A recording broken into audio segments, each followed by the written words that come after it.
O Berberecho de Noia volverá a ser a estrela da ría esta fin de semana.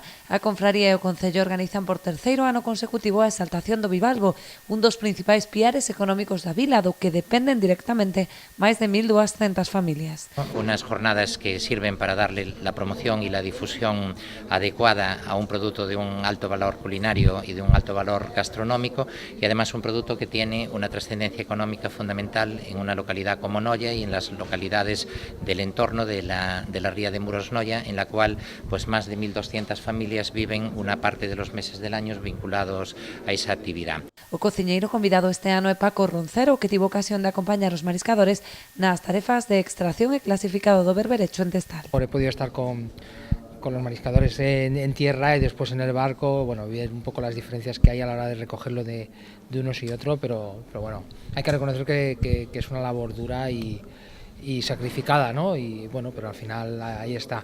Y sobre todo lo que me ha gustado mucho es como desde la cofradía cuidan perfectamente para los calibres y que realmente el berberecho que se sirve aquí en Noia sea un berberecho de calidad, de tamaño, de absolutamente todo muy cuidado en todos los sentidos.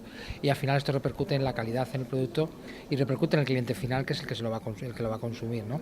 Precisamente o berberecho foi o ingrediente principal dos distintos pratos elaborados por Roncero nunha clase maxistral. O chef insistiu na escasa necesidade de elaboración que precisa unha materia prima de calidade exquisita. Sí que hay que tocarlo muy poquito a la hora de cocinarlo. Yo luego voy a hacer un pequeño show cooking, indudablemente habrá que tocarlo porque hay que hacerle cosas diferentes, pero creo que es un producto mágico. Yo creo que hay pocos productos en el mundo en el que digas no hay que hacerle absolutamente nada, ¿no? El jamón y dos cosas más.